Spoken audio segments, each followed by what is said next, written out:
चैतन्य नित्यानंद श्री अद्वैत सीता हरि गुरु वैष्णव भगवद गीता श्री रूप श्री सनातन भक्त रघुनाथ विजीव गोपाल भट्ट दास रघुनाथ चाय गोसाई कोरी करण वंदना जानते विघ्न नाश पूरा चाय गोसाई जर गीतार दास कासबार पगरे पंचग्रास तादेर चरण देवी भक्त निवास जनमे जनमे होई प्रिय विलास चाय गोसाई जग ब्रज कैलाबास राधा कृष्ण नित्य लीला चोरीला प्रकाश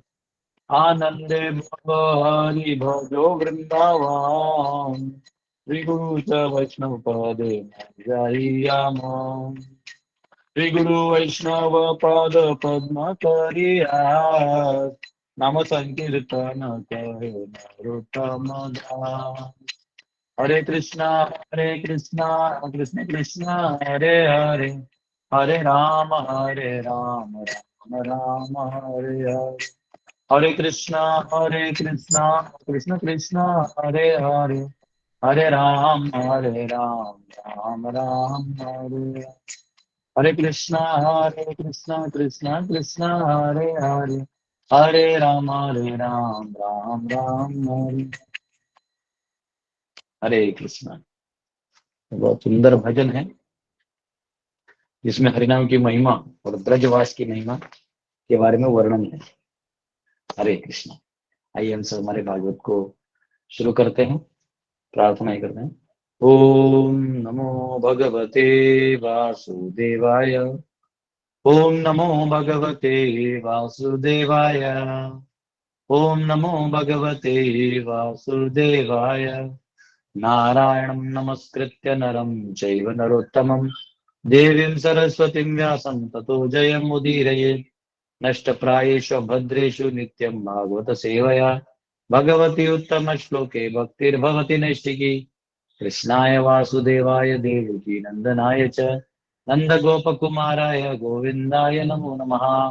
हरे कृष्णा कृष्णा कृष्णा हरे हरे हरे राम राम राम हरे हरे। नमामि विष्णुपदाय कृष्ण पृष्ठाय भूतले श्रीमते भक्ति वेदांत स्वामी नामे नमस्ते सरस्वती देवे गौरवाणी प्रचारणे निर्विशेष शून्यवादी पाश्चात्य देश तारणे। जय श्री कृष्ण चैतन्य प्रभु नित्यानंद श्री अद्वैत गदाधर शिवासदि गौर भक्त वृंद।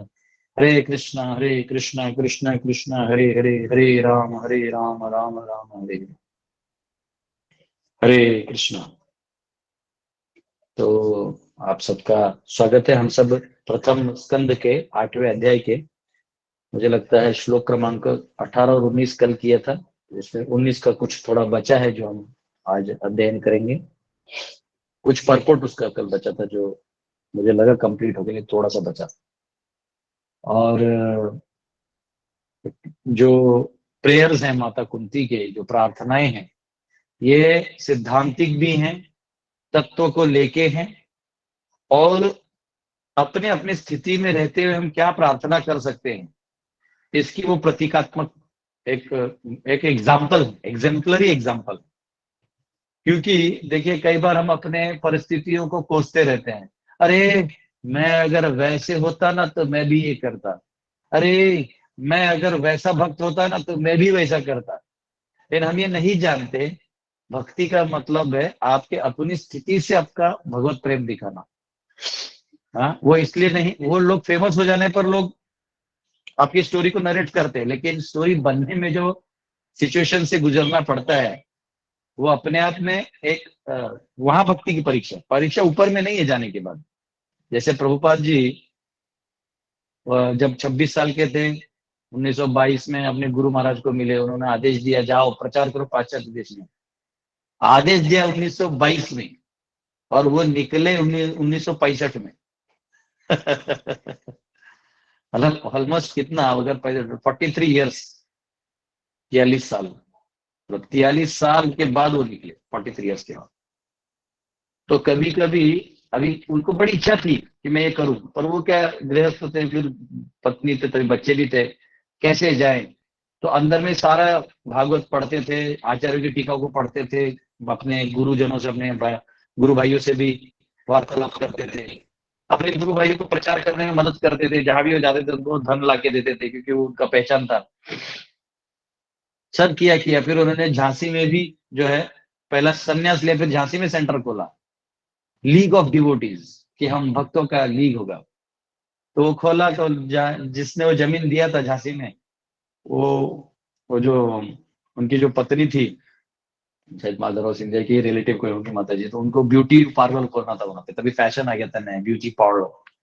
और फिर ऐसे लोग तो साधुओं को गिनते नहीं, तो उन्होंने बोला, अरे साधु वाधु निकालो इनको, हम लोग यूज करेंगे। प्रभुपाद निकल गए वहां से, बोर्ड तो लगा था गेट पे, लीग ऑफ डिवोटीज लेकिन वहां एक ही डिसाइपल बना जो 16 माला करने को रेडी था, 4 नियम पालन करने को रेडी था। तो प्रभुपाद को संघर्ष हुआ, प्रभुपाद कुछ नहीं किए, वहां से निकले। क्योंकि देखिए, वो जहां भी आपको तकलीफ हो रहा है, तो इसका मतलब ये नहीं है कि वो आपको वहीं रहना है कुछ भी करके, नहीं। आपको ये मालूम होना चाहिए कि भगवान का बहुत बड़ा प्लान है आपके लिए। तो वहां से फिर वो गए मुंबई, और फिर आपको तो मालूम ही है कि कैसे वो यूएस में जाके प्रचार किए। वहां भी 1 साल उनको कोई सक्सेस नहीं आया। तो देखिए, भक्ति तो प्रभुपाद में 1922 में भी थी। अब प्रभुपाद जब 5 साल के थे तभी रथ यात्रा निकालते थे, भक्ति तो व्यस्त तभी भी थी। तो भक्ति है जैसे गुलाब है ना, हम पूरे बगान में गुलाब खोजते हैं, या कभी फूल के दुकान जाते हैं तो गुलाब पे नजर जाता है, बाकी फूल भी होते हैं, तो गुलाब स्पेशल है, फ्रेग्रेंट है, बेस्ट माना जाता है। तो वैसे ही जो भक्त है ना, वो हर सिचुएशन में भगवान को ही खोजता है, वो भगवान की सेवा का अपॉर्चुनिटी खोजता है। मैं भगवान के लिए क्या करूं, यही खोजता है। बाकी चीजें ये होती रहती है जिंदगी में, वो प्रारंभ से आ रहा है जा रहा है, लेकिन वो यही खोजता है। वो कोसता नहीं कि मैं ऐसा हूं, मैं वैसा होता तो करता, नहीं। कई लोग बोलते हैं, अरे वो तो प्रभुपाद जी थे, वो कर दिए, हम लोगों से कहाँ होगा तो ये जो भाव है ना, ये एक्चुअली लेजी भाव है, आलसी भाव है। यानी कहीं ना कहीं आपको अभी भी भगवान से प्रेम नहीं है, क्योंकि भगवान से प्रेम है तो नेचुरली आप कहीं भी रह के कर सकते हो। और ये कुंती माता ने दिखा दिया है। कुंती माता अभी आगे अगला प्रेयर में तो बहुत और अच्छा प्रेयर करने वाली है।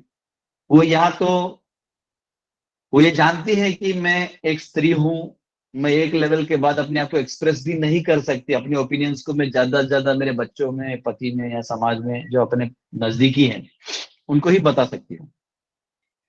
क्योंकि जनरली अगर स्त्री किसी और आदमी से बात करे, वो अलग सोचने लगता है कि अरे अरे देखो, ये मेरे पे आश्रय ले रही है, तो फिर वो अलग एंगल से वो भी बोलना चालू कर देता है।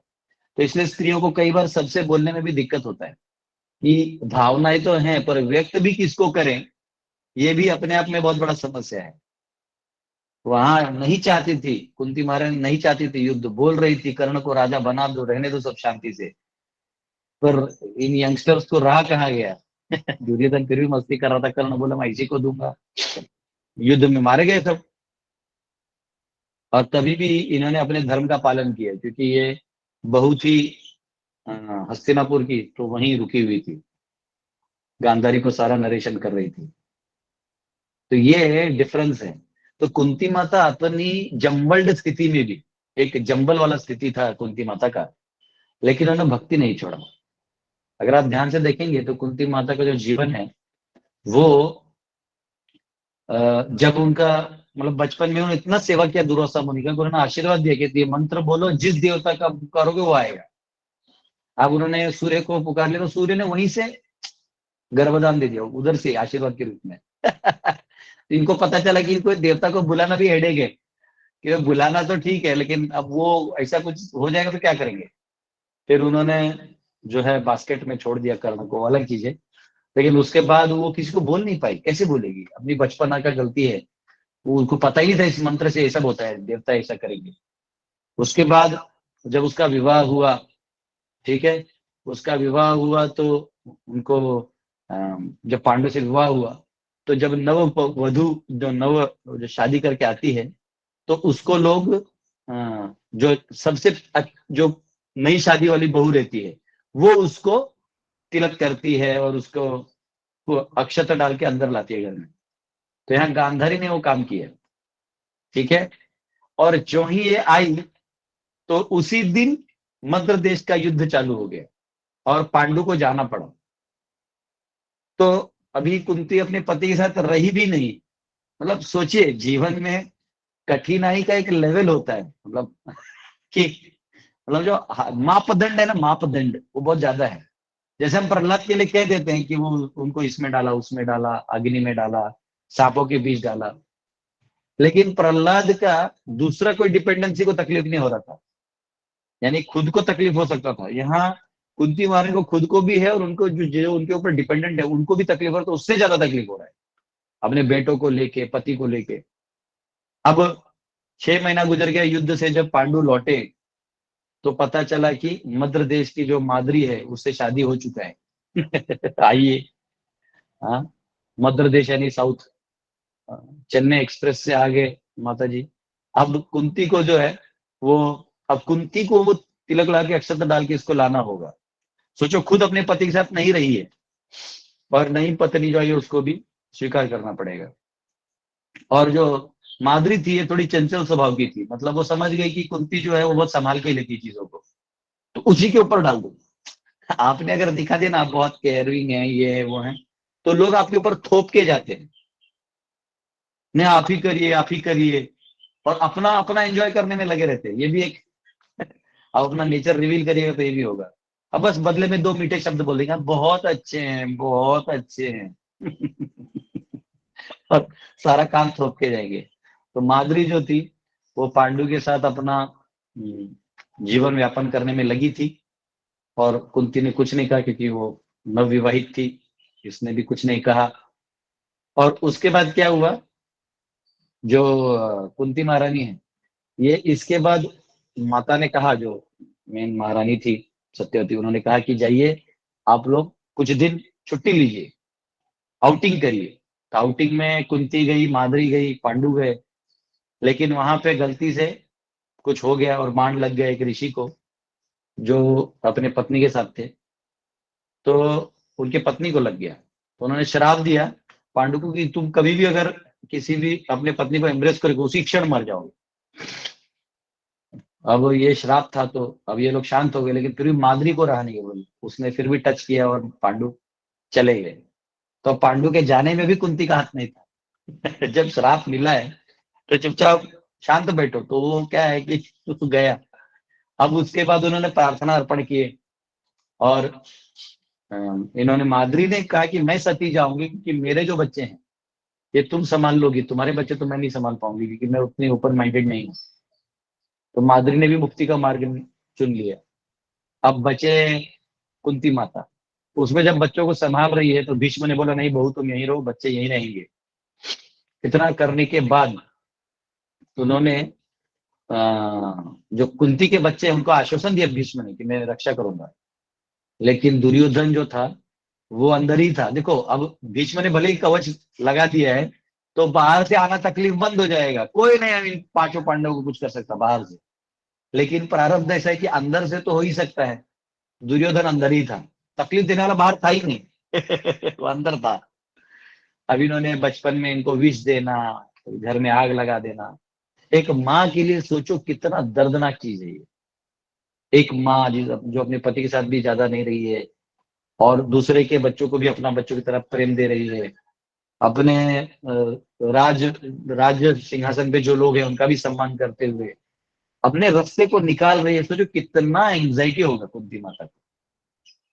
आप उसके ऊपर कुंती माता को क्लियर पता है ये कृष्ण जो है ना यदुवंश में अपीयर तो हुआ है, ये मुझे बुआ तो बोलता है पर ये एक यदुवंशी नहीं है, ये स्वयं भगवान है जो यहाँ अवतरित हुए हैं। इसलिए उन्होंने पिछले जो वर्ष कहा था ना, हाँ, ईश्वरम ईश्वर परम, आप परम ईश्वर हैं, सभी के कंट्रोलर हैं आप। फिर उन्होंने ये जो 19वां श्लोक है इसको हम पढ़ेंगे और जो थोड़ा परपोर्ट बचा था उसको पढ़ के आगे जाएंगे। 19वां श्लोक, माया जवनिका चन्नम अज्ञादोक्षजमव्ययम् न लक्ष्यसे मूढ़दृशा नटो नाट्यधरो यथा। Being beyond the range of limited sense perception, you are eternally irrevocable factor covered by the curtain of deluding energy. You are invisible to the foolish observer, exactly as an actor dressed as a player is not recognized. तो कह रहे हैं कि आप जो है पर्दे के पीछे जो एक्टर है वो कैसा नॉर्मल स्टेज पे सब एक्टिंग करता है और वो ओरिजिनल जो उसका लाइफ है वो पता नहीं चलता है उस एक्टिंग में। कभी कभी हमारे यहाँ एक बार रामलीला किया था हमने, तो हमारे एक प्रभु जी हैं, अभी वो ब्रह्मचारी हैं लेकिन तभी वो स्टूडेंट थे, उनको सीता बना दिया था। तो तो जब वो स्टेज से उतरे तो लोग उनको प्रणाम करने लगे कि अरे सीता माता। बोले किसकी बेटी है, किसकी बेटी है, सब पूछ रहे थे। और बाद में ड्रेस खोल के आया है, धोती कुर्ता, उधर ये तो प्रभु जी थे। तो कभी कभी जो व्यक्ति ड्रामा करता है तो पता नहीं चलता है, वैसे ही भगवान जो है परम ईश्वर है, परम कंट्रोलर है, लोग इनको खोज रहे हैं।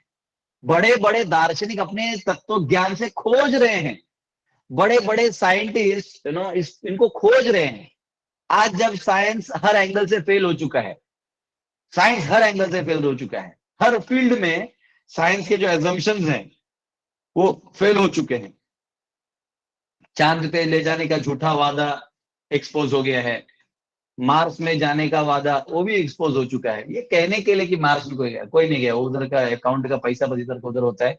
मार्स पे अगर मार्स पे कोई चला भी गया तो क्या है, हम यहाँ लड़ाई करते वहां जाके क्या करेंगे, वही लड़ाई करेंगे, वही एक बीजेपी होगा, एक कांग्रेस होगा मार्स में, क्यों चाहिए, मत जाओ। मैं कहता हूँ वो छोड़ दो मार्स को अपने हाल में, अगर जा भी रहे हो तो हम हमारा प्रॉब्लम है कि जीना कैसे हमें पता ही नहीं।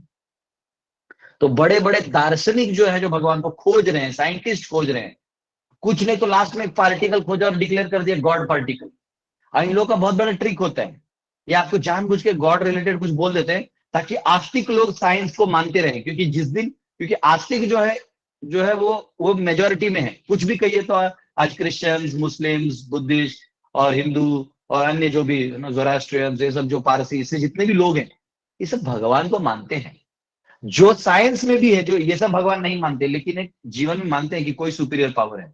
तो भगवान को सब मानते हैं, अब वो किस रूप में मानते हैं सबका अलग है, लेकिन मानते हैं। तो ये साइंटिस्ट लोगों का प्रॉब्लम क्या है कि इनका जो आउटपुट आएगा, तो अगर इसको रिलीजियस नहीं दिखाएंगे तो लोग आएंगे नहीं। तो now we have come up with God particle. अब भगवान को पार्टिकल में डाल दिया। मतलब मेरे को तो लिटरली गाली देने का मन कर रहा है, तो रिकॉर्डिंग हो रहा है इसलिए चुप बैठा हूं। मतलब भगवान को भी पार्टिकल में लाके रख दे कि अब नहीं, अब हम आपको बताएंगे गॉड कहाँ है। तू क्यों बताएगा, तू जानता ही नहीं है। तू इसलिए चाहता है क्योंकि ऑडियंस तेरे पास बना रहे। तो तो ये लोग भी खोज रहे हैं, और जो एक्चुअल गॉड है वो आपके बीच में एक साधारण व्यक्ति की तरह घूम रहा है, लेकिन उसके एक्स्ट्रा ऑर्डिनरी एक्टिविटीज से आपको पहचानना चाहिए कि ये ऑर्डिनरी नहीं है। आप ऑर्डिनरी नहीं है प्रभु। आपने 6 महीने के होते हुए पूतना को मार दिया, तृणावर्त को मार दिया, और माँ जो है वो महादेव जी को प्रणाम करने जाती थी, चिंताहरण महादेव की, बचा लो मेरे बेटे को। जबकि वही महादेव जी डमरू बजा बजा के गले में नाग लेके नंद भवन में दर्शन करने गए थे कृष्ण का। जब नंद भवन में दर्शन करने गए तो माता ने भगा दी कि भाई डर जाएगा मेरा बाल, लल्ला कौन हो। शिव जी भी पहचान में नहीं आए। तो शिव जी को बोला अभी यहां मत रहो, आप बाहर जाओ, जब बच्चा बड़ा होगा तब आना दर्शन के लिए, डर जाएगा मेरा बेटा। तो महादेव जी वहां एक जगह पे जाके ध्यान करने लगे। तो उस जगह को आज भी आसेश्वर महादेव कहते हैं। हाँ, तो वो भगवान के लिए आस लगाए बैठे हैं कि आएंगे और दर्शन देंगे। फिर लास्ट में भगवान इतना रोने लगे, इतना रोने लगे, तो सबने कहा कि अरे कहीं हमने उस साधु को मना कर दिया तो उसके वजह से तो नहीं हो गया, तो उसको बुला लो। तो शिव जी को बुलाया, भगवान का दर्शन किया और डमरू बजा के नाचने लगे। तो यहाँ पे सब कोई उनका दर्शन करना चाहता है और वो यहीं पे हैं। हम दुनिया में खोज रहे हैं, वो साइड में है। और कुंती महारानी कहती है तुम क्या समझते हो कि तुमने मुझे बुआ का स्थान दिया है, वो बुआ वगैरह कुछ नहीं, मैं जानती हूँ तुम भगवान हो। तुम इस पर्दे के पीछे नटो नाट्य धरो यथा, ऐसे तुम नाटक कर रहे हो, मैं अच्छे से जानता हूँ। तो ये इधर कुंती महारानी ने कहा। तो यहाँ पे जो इस परपोर्ट में कुछ लास्ट का पार्ट रह गया था। तो वो कहते हैं कि प्रभुपाद कह रहे हैं कि देखिए जो टेम्पल्स है ना, टेम्पल्स, मॉस्क या चर्चेस जैसे भी हैं, जो भी प्रेयर प्लेसेस हैं, इनका मेन पर्पस है कि वहां पे लोगों को एक भगवान का अथॉरिटी एक्सेप्ट करना। क्योंकि अगर कोई टेम्पल जाता है ना, तो एक तरह से भगवान की अथॉरिटी ही एक्सेप्ट करता है।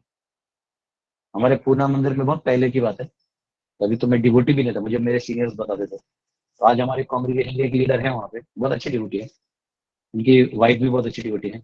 तो वाइफ पहले डिवोटी थी और पति डिवोटी नहीं थे। और पति जो थे वो 4 कंपनी के मालिक थे, मतलब बिजनेसमैन थे बड़े। तो उन्होंने क्या किया, जो अ, पत्नी है, उन्होंने एक बार ट्रिक किया कि ये पति छोड़ने आते हैं मंदिर, लेकिन मंदिर में नहीं आते। तो एक बार वो छुप के रह गई अंदर में। तो पति खोजते खोजते मंदिर में आए, और फिर अंदर आए तो भक्तों ने प्रसाद वसाद दिलाया, और फिर माता जी आ गई। तो एक बार वो मंदिर आ गए तो फिर उनका मन जो है ना एकदम, मतलब वो हो गया, फिर उसके बाद वो आने लगे रेगुलर। फिर दोनों ने मिलकर प्रचार किया और बहुत लोगों को डिवोटी बनाए। तो ये बहुत इंपॉर्टेंट फैक्टर है कि मंदिर या जो है जगह, ये यहाँ पे नतमस्तक होने के लिए है। जब आप यहाँ आते हैं तो आपको नतमस्तक होना है। तो प्रभुपाद बोलते हैं bowing down to the authority is very important. क्योंकि भगवान को बड़े बड़े फिलोसोफर्स और साइंटिस्ट खोज रहे हैं, लेकिन वो ऐसे थोड़ी मिलेंगे, हमारे इस अल्प बुद्धि से नहीं मिलेंगे। तो ये इस वर्ष का इंपॉर्टेंस था। ठीक है, क्योंकि जो जनरली बहुत कम बुद्धि वाले लोग होते हैं, जिनको ज्यादा नहीं समझता है, तो उनको, उनके लिए क्या है कि ज्यादा सोच नहीं पाते, तो उनके लिए एक बार हाँ ये भगवान है, देख लिया, अर्च विग्रह के रूप में है, तो इमीडिएटली वो पूजा अर्चना कर सकते हैं। कई बार जो ज्ञानी लोग होते हैं वो कहते हैं कि नहीं नहीं नहीं, मूर्ति की पूजा इसलिए करनी चाहिए ताकि ध्यान लगा रहे।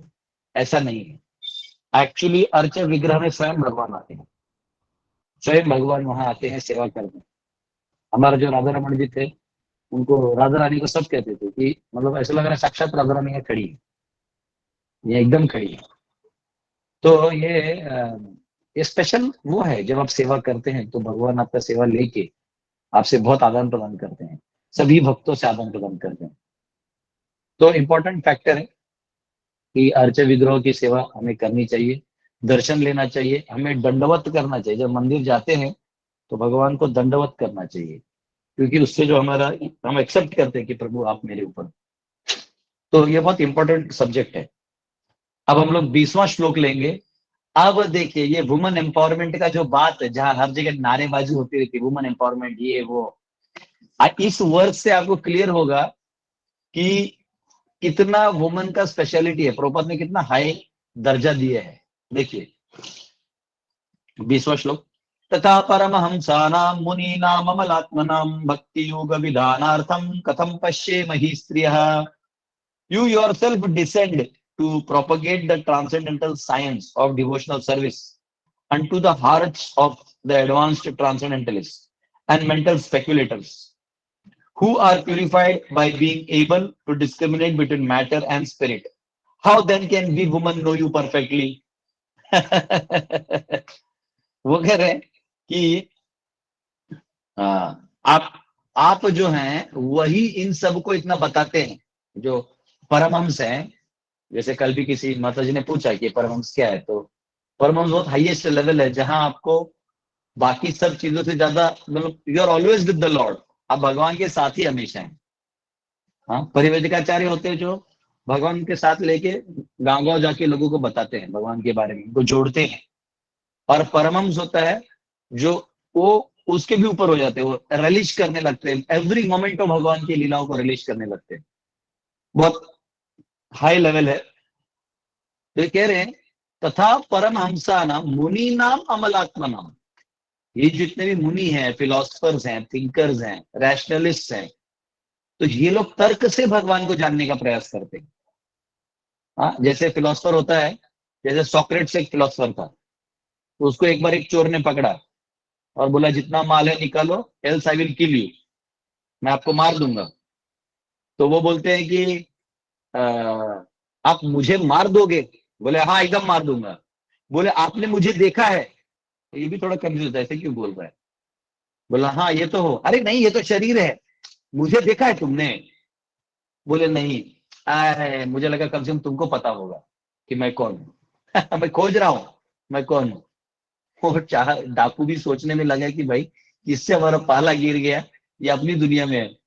हाँ, सोक्रेटिस एक बार एक अपने दोस्त को लेके आए थे घर पे, जो फिलोसफी डिस्कस करने के लिए। तो जब घर पे लेके आए तो ऊपर से पत्नी जो है ना बहुत गाली देने लगी।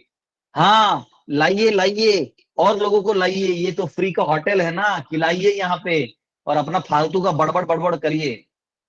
तो सॉक्रेट्स अपने दोस्त को देख के कुछ बोला नहीं, चलो मुंडी हिला दिया, जान दे, मन में मत लो, छोड़ दो।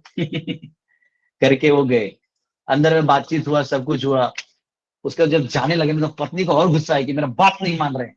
तो उसने पानी लेके ऊपर से डाल दिया दोनों के ऊपर। तो सॉक्रेट्स ने अपने दोस्त को कहा, earlier there was lightning, now there is rain. पहले बिजली कड़की थी तो आवाज आया था, अब बारिश हो रहा है। तो फिलोसोफर्स जो होते हैं ना, वो अपनी दुनिया में होते हैं, उनको दुनिया से कोई लेना देना नहीं होता है। तो यहाँ कह रहे हैं कि ये जो मुनि हैं, ये तर्क वितर्क से आपको जानने का प्रयास करते हैं। वो मैटर के थ्रू स्पिरिट को जानने का प्रयास करते हैं, और स्पिरिट से सुप्रीम स्पिरिट को जानने का प्रयास करते हैं। ये वो है। और हम जो स्त्री हैं, हमें इतना नॉलेज है ही नहीं, हमें ये समझ में भी नहीं आता। मतलब तर्क देखिए, कभी कभी लड़कियों को बहुत ज्यादा मार्क्स मिल जाते हैं स्कूल में, है ना। स्कूल में बहुत सारा मार्क्स मिल जाता है, जैसा भूकंप पट्टी का जाना होता है ना, और अच्छे से हैंड राइटिंग लिख के अच्छा मार्क्स मिल जाता है। और टीचर लोग भी लड़की है तो ज्यादा मार्क्स दे देते हैं, बेचारा लड़का जो है उसमें धुलाई ही खाता है। तो किसी लड़की ने पूछा तो टीचर 4 बार एक्सप्लेन करता है, और लड़के ने पूछा तो टीचर बोलता है, बैठ बैठ नीचे। बैठ नीचे। तो ये वाला हाल है। तो मार्क्स भले ही माता जी को मिल जाए, लेकिन जब रैशनल बात आती है, रैशनल यानी तर्क वितर्क की बात आती है, तो माताओं का जो स्थान है वो नीचे रखा गया है। क्योंकि तर्क में वो दुनियादारी की तर्क नहीं, जो आध्यात्मिक तर्क है कि मैटर क्या है, स्पिरिट क्या है। क्योंकि इसको डिवाइड करने के लिए ना आपको थोड़ा सा डिटैच होना चाहिए। लेकिन माताओं का नेचर क्या होता है कि वो हर चीज में भावुक हो जाते हैं। तो भावुक हो जाने से सत्य और असत्य मिक्स हो जाता है। तो उनको वो डिफरेंशिएट करना बड़ा मुश्किल हो जाता है। उन्हें लगता है नहीं, जैसे उनको लगता है उनका बेटा शाश्वत है या बच्चा शाश्वत है, उनको लगता है उनका पति शाश्वत है, तो इसलिए उनको बहुत झटका बैठता है जब ऐसा कोई हादसा होता है या कोई न्यूज आता है। हाँ, हाँ, हाँ, ऐसे ऐसे हिलने लगते हैं सर को पकड़ के, क्योंकि उनको वो शाश्वत चीज जोड़ देते हैं। आदमी जो होता है उसको दर्द होता है, दुख होता है कि चला गया है आदमी या जो भी, लेकिन वो अंदर से जानता है कि क्या करे, यही सत्य है। ठीक है। कई बार तो माता जी, मैंने एक माता जी को देखा था जिनका बेटे बेटे को हो गया था, कुछ चला गया।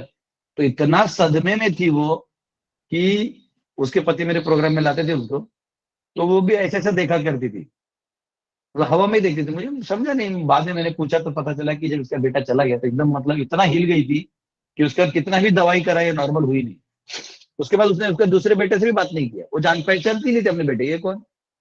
तो पति ने उसको अलग घर में रखा, भाई ये किसी को नहीं जानती है सिवाय पति के, पति को जानती थी बाकी किसी को नहीं जानती थी। तो उसका जो दूसरा बेटा था वो कब पाँव भी छूने नहीं जा सकता था, ज्यादा कौन है, कौन, निकलो निकलो बाहर। तो सदमा क्यों बैठता है?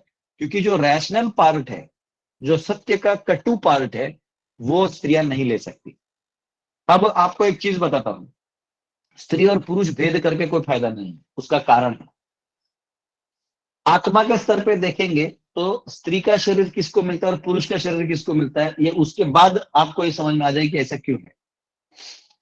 तो स्त्री का शरीर उनको मिलता है जिनका मनुष्य योनि कंफर्म है, और माइंड जो है वो टेंडर है।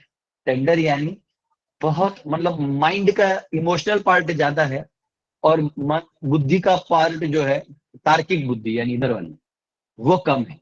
वैसे माताएं अपने स्वार्थ का काम करने के लिए बुद्धि लगा लेती है ज्यादा, बराबर, कि इसको ऐसा बोलो उसको ऐसा बोलो, बराबर वो अपने घुटनों पे गिरेगा।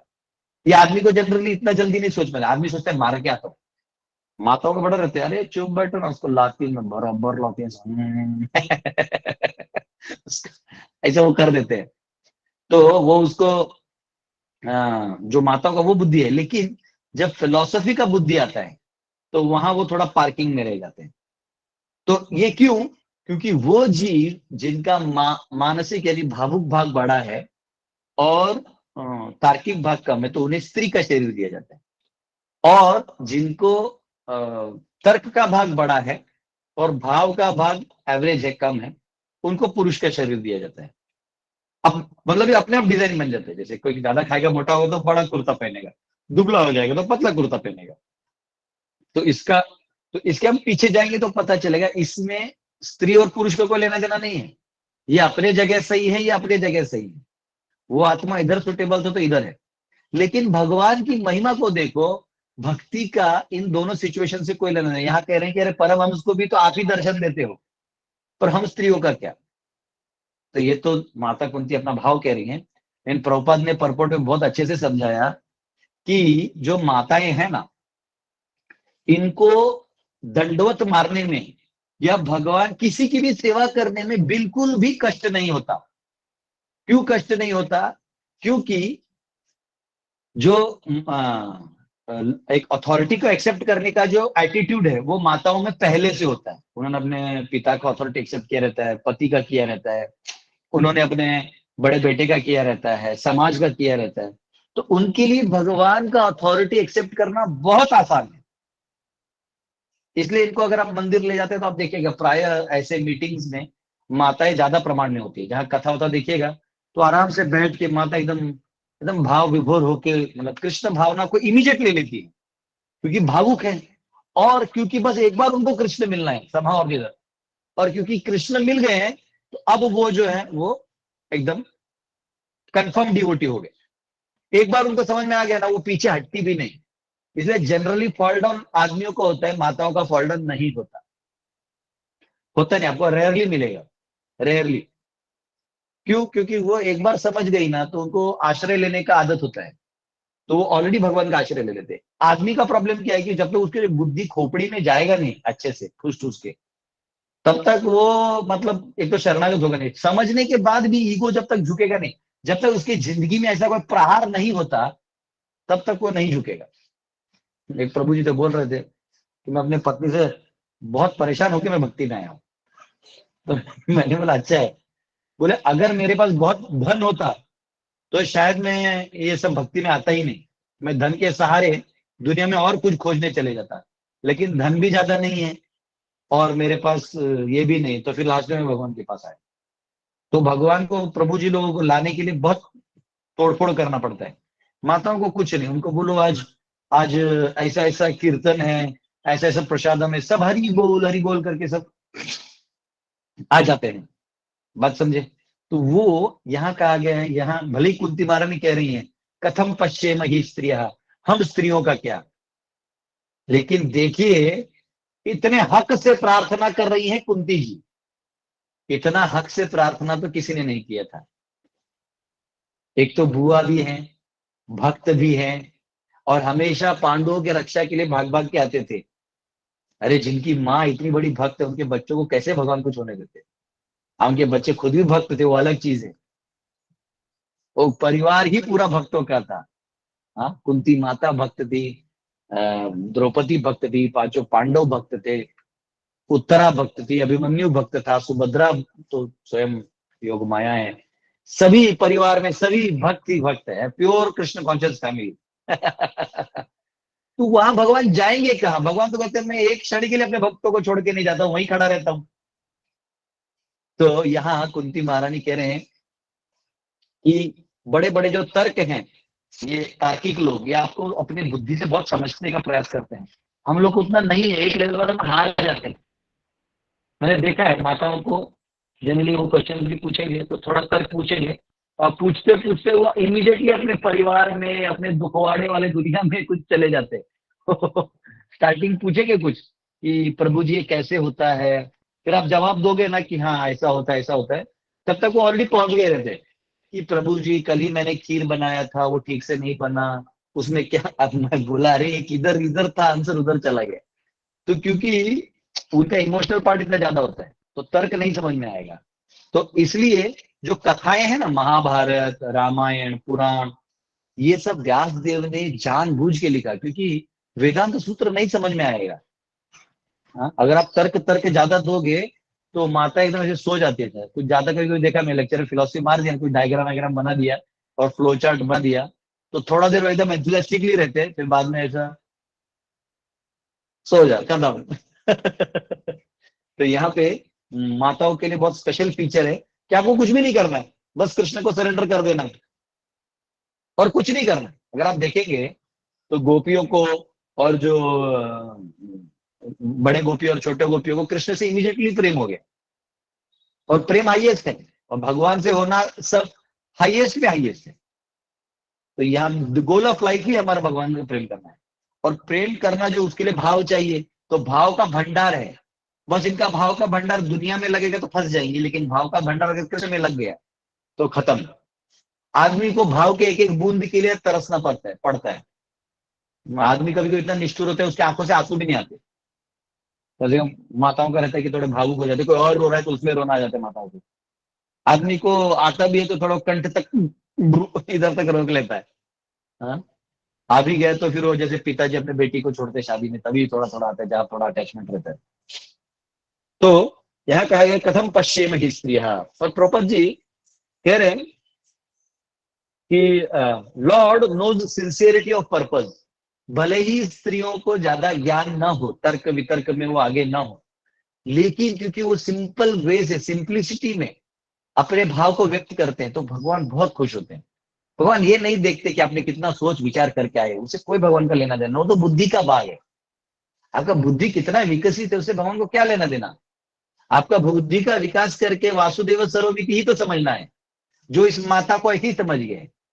मुझे आज भी याद है, हम लोग वृंदावन में जब डीटी किचन में कुकिंग के लिए रहते थे अंदर किचन में, तो वहां पे कभी कभी कुछ एक माता जी थी, वो कृष्ण बलराम की, मतलब वो इतने बड़े वो थे, उसमें वो बलराम जी की स्पेशल डिवोटी, वो भोग लाती थी, बोलती थी ये है ओनली फॉर बलराम। तो वो जाने को तुम्हारे गुरुदेव बोलते थे, तो this is all Maya, but you know Krishna loves this Maya, so keep it in Balram plate. हम लोग वो जो स्वीट था बलराम जी के प्लेट में कभी कभी रख देते थे। वो माता जी कभी तो बलराम जयंती को लेके आती थी, मतलब स्पेशल, मतलब हमेशा बलराम जी के लिए है अपना अपना। तो ये जो भाव है ये बहुत इंपॉर्टेंट है, और ये भाव सिंसियरिटी जो है भगवान देखते हैं। और भगवत प्रभुपाद जी कहते हैं कि सिंप्लिसिटी जो है ना, ये इनसिंसियर रिलीजियस फर्वर से ज्यादा अच्छा है। यहाँ लिखते हैं Prabhupada, this simplicity of acceptance of the lord's authority is more effective than showing insincere religious fervour. कि आप अपना ऐसा दिखाने के लिए कि मैं बहुत, हम लोग तामझाम करके लोग डीजे वीजे बजाते हैं, तो उससे अच्छा एक सिंपल एक फूल तोड़ के अपने भगवान के चरणों में रख दिया, आपने स्नान किया, घंटी बजा, अगरबत्ती दिखाई, प्रणाम किया, भगवान को प्रार्थना किया, तो उतना ही बहुत हो गया, यही बहुत हो गया। तो यहाँ कुंती माता जो है वो कह रहे हैं कि उन उन सबका तो आप उद्धार कर दे रहे, कुछ हमारा भी लीजो खबर हमारी, राधे श्याम श्याम श्याम। तो ये बहुत इंपॉर्टेंट है। कल जो है अभी 20वां श्लोक हुआ है, कल हम लोग 21वां लेंगे, जहाँ हम लोग जो रेगुलर प्रार्थना करते हैं ना, कृष्णाय वासुदेवाय, वो माता का ही प्रार्थना है, उसको हम लोग कल देखेंगे। ठीक है, आप में से किसी को कोई क्वेश्चन है तो पूछ सकते हैं। यस, हरे कृष्णा। हरे कृष्णा।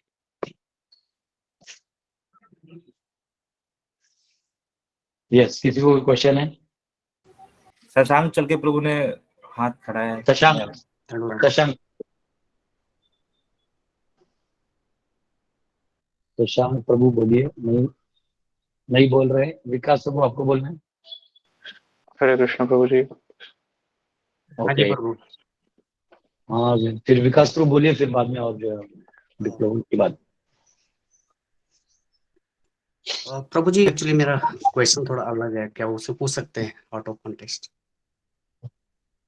हाँ अलग है, कोई ज्यादा टेक्निकल होगा तो मुश्किल होता है 2 मिनट में आंसर देना। नॉन टेक्निकल है तो पूछ लो। कभी कभी लोग बहुत ज्यादा फिलोसफी की टेक्निकलिटीज पूछते हैं, तो वो इस बोलने में कुछ नहीं है, वो 2 मिनट में बताना मुश्किल हो जाता है। फिर भी पूछिए, नहीं होगा तो नहीं बोल देंगे। ठीक है प्रभु जी, बाद में 1 to 1 कॉल कर, बाद में कॉल कर लूंगा आपको 1 to 1। फिर भी पूछ लो, हो सकता है तुम्हारा क्वेश्चन सबके फायदे का हो। प्रभु जी, क्वेश्चन मेरा एक्चुअली ब्रह्मवाद पे है। ब्रह्मवाद पे जो ब्रह्मवादी होते हैं ज्यादातर बात करते हैं कि उपनिषदों को ज्यादातर कोट करते हैं वो लोग, तो उपनिषदों को कोट करते हैं, लेकिन जब उनकी बातें सुनते हैं तो वो ब्रह्म से ऊपर तक नहीं जा पाते। जब जहां तक कि परब्रह्म की बात भी करते हैं, जबकि हम देखेंगे उपनिषदों में तो बराबर। कहीं ना कहीं वो परब्रह्म की तरफ भी वो कनेक्ट करने की कोशिश करते हैं उपनिषद में भी। लेकिन जो ब्रह्मवादी होते हैं वो परब्रह्म की तरफ नहीं जाते, वो ब्रह्म में ही वो उसको कैलकुलेट कर लेते हैं, चीजों को कंक्लूड कर लेते हैं। बराबर। तो मेरे को मतलब ये समझना था इसमें कि ये हाँ मतलब इतना सब कुछ ज्ञान होने के बावजूद भी वो परम ब्रह्म को क्यों नहीं कनेक्ट कर पाते, जबकि उपनिषद में इनका कई सारे उपनिषद में इनका वर्णन हो रखा है। जैसे आपने भी बताया था वो तैत्तिरीय उपनिषद में कि आनंदमय अभ्यासात वाला, तो वो भी परब्रह्म है। या श्वेता सूत्र गोपाल उपनिषद में तपन भी एक उपनिषद है, बहुत वर्ड्स सारे आते हैं जिसमें उपनिषद है जहाँ भगवान का डायरेक्ट हाँ फॉर्म के बारे में है। करेक्ट करेक्ट, बट ये ब्रह्मवाद उस चीज को मतलब नहीं कर पाते हैं कनेक्ट, वो चीज देखो वही ऐसा थोड़ा है, समझना था कि मतलब ऐसे आपको क्या होता है कि उनको उपनिषद जो है ना, उपनिषद जो है, ये आपका गुरु और शिष्य के बीच में जो ब्रह्म को लेके ज्ञान का बात होता है वो है। तो स्वाभाविक है, अज्ञान से जब आप किसी को निकाल के बाहर कर रहे हो, जैसे हम अगर किसी को कुकिंग सिखाते हैं तो हम क्या बोलते हैं, अगर उसको खेती से लेके कुकिंग तक सिखाना है तो हमें उसको बोलना पड़ेगा कि ये काम करो, यहाँ आलू उगाओ, यहाँ टमाटर उगाओ, इसको ऐसा उगाओ। हाँ, अब उगाने के बाद इसको निकालो, निकालते वक्त फिर इसको आलू को मट्टी से निकालोगे तो धो, फिर उबालो, फिर छीलो, फिर काटो, ऐसे आस्वादन बाद में आता है, ये सब पहले आता है। वैसे ही जो लोग आध्यात्म की तरफ आते हैं तो प्रायः वो बहुत सारे कारणों से आते हैं और उनके अपने बहुत सारे प्री कंडीशनिंग होते हैं। तो धीरे धीरे उन कंडीशनिंग्स को नकारते हुए हमें एब्सोल्यूट की तरफ ले जाना होता है। तो बहुत सारे जो उपनिषद है वो आपको इधर से उठा के यहाँ तक ले आते हैं, ठीक है। हाँ, और वहां तक ले आएंगे। जैसे मैं आपको अभी ईशोपनिषद से एक श्लोक पढ़ा के सुना था, देखो एक एक्चुअली आज के वर्सेस में था ये, लेकिन मैं वहां तक पहुंचा नहीं पढ़ता हूँ। ये देखिए बहुत सुंदर है, ये कह रहे हैं, ये वैसे आप लोग याद भी कर सकते हैं श्लोक को। हाँ, ये कह रहे हैं, देखिए, सब पर्यगात, ईशोपनिषद मंत्रार्थ, सब पर्यगात शुक्रम अकायम अव्रणम अश्नावीरम शुद्धम अपापविद्धम कबीर मनीषी परिभू स्वयंभू यथा तत्तोर्थाम विददात शाश्वतीभ्य समभ्य। वो कह रहे हैं सब पर्यगात शुक्रम अकायम अव्रणम, भगवान अकायम है। अकायम यानी उनकी हमारी तरह काया नहीं है। अब ये बताने के लिए कि वो हमारे किसी शरीर के कंस्ट्रक्शन से परे है, इससे क्या प्रूव होता है कि भगवान हमारी तरह इस शरीर की तरह नहीं बने हैं। लेकिन ये भी नहीं कहा है कि उनको शरीर नहीं है, बात समझे। तो ये लोग क्या करते हैं, कभी कभी कंक्लूजन ले आते हैं, हाँ भगवान को शरीर नहीं है, निराकार है, ठीक है। अब देखिए मैं आपको ये श्लोक से कह रहा हूं और इसी में से आगे बताऊंगा कैसे भगवान को शरीर है। ये देखिए, अब वो कह रहे हैं अकायम अव्रणम। हाँ, अव्रणम यानी अनिंद्य है, भगवान का निंदा नहीं है, वो बहुत स्तुति योग्य है। अव्रणम अश्नावीरम, उनका जो वेन्स है, आर्टरीज और वेन्स, वो उनके शरीर में नहीं है। शुद्धम, वो आप कितना भी पाप कर लो वो आपका पाप हर के लिए वो शुद्ध रहते हैं। अपाप विद्धम, उनको पाप टच नहीं करता। कबीर मनीषी, जो बड़े बड़े विचारू लोग हैं उनके वो गंतव्य है। परिभू स्वयंभू, उनका और कोई ओरिजिन नहीं, वो खुद ही है। यथा तत्चतुर्थाम गदधात शाश्वतीभ्य समभ्य, सभी जीवों का अनादि काल से अनंत इच्छाओं को पूरा कर रहे हैं, ठीक है। अब ऐसा सुनने के बाद हमको लगता है हाँ वो निराकार ब्रह्म है। लेकिन देखिए अभी इसी के ईशोपनिषद के 15वें मंत्र में कहा गया है, हाँ 14, 15, 16, 17, 18 जो ना, तो 15 में कहा गया, देखिए ये देखिए, हिरणमयेन पात्रेण सत्य श्यापीतम मुगम तत्वम पूषण अपावृणु सत्य धर्माय दृष्टये हे भगवान। वो कह रहे हैं हिरणमयेन पात्रेण, ये जो दोधायन और अथर्वण ऋषि के बीच में ये यजुर्वेद, शुक्ल यजुर्वेद का भाग है ये ईशोपनिषद। वहां वो कह रहे हैं कि हिरणमयेन पात्रेण सत्य श्यापीतम मुखम, हे प्रभु आपको देखने के लिए इतना जो इफल्जेंस, डैजलिंग इफल्जेंस है, इसको हटाइए, मुझे आपका मुखमंडल देखना है। इसका मतलब क्या है कि भगवान इस ब्रह्म तेज से अंदर है। लेकिन पॉइंट क्या होता है, प्रॉब्लम ये होता है कि कई बार लोग पीछे वाला फोकस कर देते हैं और आगे वाला छोड़ देते हैं। तो उपनिषद जो है वो ग्रेजुअल लेके जाते हैं। तो ये लोग क्या करते हैं, नीचे वाला कहीं कोट कर देंगे कि आलू को नीचे से निकाला, आलू गंदा होता है, आलू का, अगर गंदे आलू का भुजिया बनेगा क्या? अगर लास्ट वाला स्टेटमेंट है इस प्रकार आलू टेस्टी हो गया, लेकिन अब इसके दिमाग में आलू कौन सा है? जो अभी खेत से निकला है। तो वो तो उसके दिमाग में कि इसमें तो मट्टी है, तो कैसे टेस्टी हो गया? तो बोले नहीं नहीं, वो नहीं है, गलत है। बात समझ रहे हैं? तो इसके यहां से यहां आने के लिए, यहां से यहां आने के लिए, यानी नकारात्मक का नकार करने के लिए, नेगेशन ऑफ द नेगेटिव, यानी जैसे ये संसार तकलीफदायक है, कष्टदायक है, तो ये नेगेटिव है, इसका नेगेशन करके आप पॉजिटिव तरफ मुड़ सकते हैं। पर पॉजिटिव में मुड़ने के बाद इसके नेगेशन नेगेशन नेगेशन करके आपको पॉजिटिव नहीं जा पाइएगा। गाड़ी को किक मारिएगा तो इंजन तो स्टार्ट हो जाएगा, लेकिन जब तक गियर डाल के आगे नहीं जाइएगा तो गाड़ी नहीं चलेगी। तो वैसे भक्ति मार्ग में अवलंबन नहीं करिएगा तो आगे का टेस्ट नहीं आएगा। ये फिर आप, इसलिए नेगेशन नेगेशन आप न न न न ज्यादा सुनेंगे। जितने भी ब्रह्मवादी हैं इनके सारे वर्सेस में सब न न न न न सुनाई देता है। न तातो न माता न बंधु न दाता न पुत्रो न पुत्री न भृत्यो न वर्ता न जाया न विद्या न वृत्तिर्ममैव न न न न, ये नहीं है, ये नहीं है। अरे क्या है वो बताओ। तो एक्चुअली ये तब पॉसिबल है, यहां भक्तों का रोल आता है।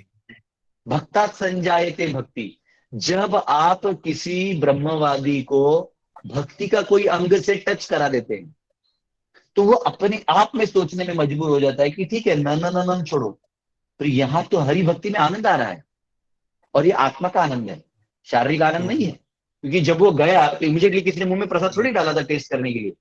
वो गया तो उधर केवल मंदिर में खड़ा होकर उसे आनंद आ गया। केवल भक्तों को कंठी माला और तिलक देख के ही वो आनंद में आ गया। भक्तों का स्वभाव देख के कि कैसे सेवा करते एक दूसरे की, वो देख के आनंद आ गया। क्योंकि ब्रह्मवादी जनरली अकेले अकेले होते हैं, ओम डिस्टर्ब हो रहा है वो ज्यादा नेगेशन का भी नेगेशन करते रहते हैं। लेकिन जो वैष्णव हैं ये उत्साह में रहते हैं और उत्साह से भगवान का सेवा करते हैं, वैष्णव की सेवा करते हैं। तो ये जब कल्चर देखते हैं वो, इसलिए ब्रह्मवादी को बस एक बार भक्तों के बीच में लाना होता है, वो अपने आप में सोचने लगता है ऐसा। ठीक है। प्रॉब्लम तब आ जाती है जब कोई ब्रह्मवादी ना गीता को अपने अकॉर्डिंग उसमें अकॉर्डिंग उसको ट्रांसलेट करने की कोशिश करता है। अभी मैं कुछ दिन पहले एक केस सुन रहा नहीं तो था, आप उसको पकड़ सकते हो, जो आप उसको पकड़ सकते हो। देखिए वो आप हजारों जगह पकड़ो, 2.59 आप उसको आपको बोलो। जो 2.59 जो वर्ड्स है उसमें परम दृष्टा की बात हो रही है वहां पे कि जैसे कुर्म का भी उसमें जो वो आता है, एग्जाम्पल आता है कि वो अपनी इंद्रियों को अपने अंदर करके फिर अपनी, जैसे आदमी अपनी इंद्रियों को अंदर करके बस में करके फिर लेकिन उसकी आकांक्षाएं खत्म नहीं होती, तो उसे परम परम की तरफ अपने को वो करना पड़ता है। दूसरा तो अध्याय उसने जो अपने आप है, को दूसरे अध्याय में आलू को निकाला गया है। अभी उसका भुजिया नहीं बनाना है। भुजिया बनाने के लिए 18.66 है लास्ट में। भगवान ने प्रोसेस बताया है। प्रोसेस जो है वो एंड नहीं है, समझ रहे हो? यानी जो कछुए का उदाहरण दिया है कि कछुआ अपना हाथ पांव अंदर कर लेता है, वैसे हमें माया ने इंद्रियों को अंदर करना है और भगवान के सामने खोलना है। तो क्वेश्चन ये प्रोसेस है, ये गंतव्य नहीं है। तो वहां जो परम की बात हो रही है तो वो भगवान अपनी ही बात कर रहे हैं, लेकिन वो अभी फिलोसोफर की तरह बात कर रहे हैं, गुरु की तरह बात कर रहे हैं। बात समझे? तो जैसे अभी मैं आपके सामने एक डिवोटी की तरह पढ़ा रहा हूँ, जो भी टीचर पढ़ाते वैसे पढ़ा रहा हूँ, लेकिन मैं एक गुरुकुल का इंचार्ज भी हूँ। तो आप बोलेंगे प्रभु जी मेरा इसका एडमिशन करवाना है, तो मैं क्या बोलूंगा? हाँ, आप जो है उधर के इंचार्ज को मिलिए, जबकि इंचार्ज मैं ही हूँ लेकिन वो एक फिलोसफी वाले क्लास में नहीं बोल सकते। बात समझ रहे हैं? जहां उनका डिसाइपल अर्जुन तो उसको परम की तरफ लेके जा रहे हैं, पहले बोल रहे कि आलू निकालो पहले बाहर। तो हमें बिल्डर नहीं होना चाहिए कि दूसरे श्लोक पे बोल रहा है, दूसरे अध्याय पे। और आपको एक बहुत अच्छा सिस्टम बताता हूं, किसी को धुलाई करना है अगर तो फिलोसफी में कुछ नहीं करना, उसका एक शब्द ले लेना जो वो बोल रहा है, क्योंकि अगर उसका फिलॉसफी कच्चा है ना, वो पकड़ में आ जाएगा। उसके उस वर्ड के डेप्थ में जाना कि इसका ये मीनिंग नहीं है, ये है, ये वो फंस जाएगा। फिर वो परेशान होकर ना फंस गया, ऐसे फंस गया हो जाएगा, फंस गया ऐसे फंस गया हो जाएगा। तो कई बार मैंने ऐसे बहुत लोगों को पकड़ा है, एक ही वर्ड लेके मैंने बोला, अच्छा ठीक है इसका ही बता दो तुम। फिर बोलता अगर तुमने यही बोला तो भगवान ये बोल रहे थे अगला श्लोक में, फिर तो तुम फंस गया। तो खुद ही सोचते हैं हाँ यार ये तो मैंने सोचा नहीं। बोला जाओ बेटा जाओ वापिस पढ़ के तो क्या होता है कि कुछ लोग एक ही वर्ड पकड़ के ले लेते हैं और उसको फाइनल कर देते हैं। जैसे कर्मण्येवाधिकार अस्ते, कर्म करते रहो, लेकिन वो कोई नहीं कहता है कि माँ फलेषु कदाचन। माता पिता कर्मण्येवाधिकार अस्ते बोल देते हैं, फल की चिंता मत करो, ये नहीं बताते। तो ये तो ठीक है, ये जब राइट चीज बताएंगे तो गलत चीज अपने आप हट जाएगा, तो उसका आपको चिंता नहीं करना। ठीक है, आप भक्त बनिए, नाचिए गाइए, और क्या। यस विप्लव प्रभु। जी प्रभु जी। हरे कृष्ण प्रभु जी, दंडवत प्रणाम।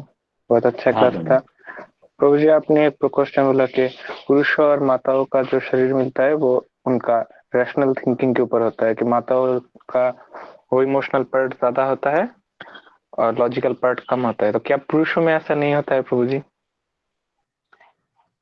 जब जन्म मिलना है, जब हाँ। जन्म मिलना है तो वैसा स्थिति होता है। जन्म मिलने के बाद आप किसका संगति करते हैं उसके हिसाब से अब आप कुछ भी चेंजेस हो सकते हैं।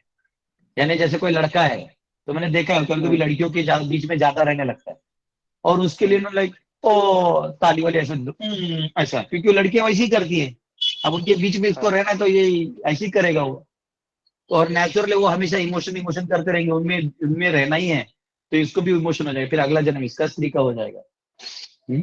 अगर कोई ठीक। बैचलर भी है, ब्रह्मचारी भी है, लेकिन अगर वो किसी स्त्री का चिंतन बहुत कर रहा है तो उसका अगला जन्म स्त्री का मिलेगा, ऐसा है। तो ये और कोई स्त्री है, जो स्त्री तो है लेकिन उसका हमेशा जो है लोगों के बीच में, आप पुरुषों के बीच में उसका लेना देना रहा है, और एकदम रिजिड है, रफ है, टफ है। देखो पुलिस ऑफिसर्स होते, लेडी पुलिस ऑफिसर, तो उन लोग के उनके अंदर मम्मी नहीं रहता है वो सीधा बोलते मजा है इसको लेडी ऑफिसर वो किसी को नहीं सुनते, क्योंकि उनमें वो पुरुष के साथ, पुरुषार्थ के साथ काम करते रहते हैं ना, तो उनका रेगुलर उठना बैठना, मारना पीटना, और गाली वाली भी देते आदमी की तरह। तो वो क्या है कि फिर अगला एसोसिएशन आपका क्या है, दैट इज अनदर फैक्टर। लेकिन आपको जब जन्म मिला तभी का सिचुएशन की बात हो रही है। ठीक है प्रभु जी। और जन्म लेने के टाइम पे तो क्या करना चाहिए उसके बाद? आपको क्या करना है, आपको थोड़ी कुछ करना है, प्रकृति नचाइए, वैसे नाचना है। तातैया हरि बोल। तातैया हो। हाँ? हरि बोल, हरि बोल। माया देवी आपके सामने ऑप्शंस रखती कहाँ है? आप जहाँ पैदा होते हो आपको पता नहीं होता है, कैसे माता पिता मिलेंगे आपको पता नहीं होता है, पर सब कहीं ना कहीं आपके मूल इच्छा के अनुरूप हो रहा है, तो खेल खेलिए। हरि बोल। Thank you Prabhu ji. Yes, और एक डबल ए से किसी का नाम है, उन्होंने हाथ ऊपर किया है, डबल ए। आखिरी क्वेश्चन लेते हैं। यस हरे कृष्णा प्रभु जी, दंडवत प्रणाम। बोलिए। यस यस प्रभु बोलिए। जी मेरा एक हरे क्वेश्चन कृष्ण। था, जो आप हरे कृष्णा, आपने कहा कि जो आत्मा होती है उसमें जब भावनाएं ज्यादा हो तो स्त्री, और जब तर्क शक्ति ज्यादा हो तो आत्मा पुरुष। आत्मा आत्मा को भावना नहीं, नहीं नहीं, आत्मा को भावना नहीं होता है। आत्मा का भाव अलग होता है, जो मन का भाव है ना, मन मन बुद्धि और अहंकार को जो अंतःकरण कहते हैं। तो मन होता है, बुद्धि होता है और अहंकार होता है। तो अहंकार तो कम होता है, और सुनो, अहंकार कम होता है, बुद्धि बुद्धि मतलब रैशनल पावर थोड़ा कम होता है, और भाव ज्यादा प्रधान होता है।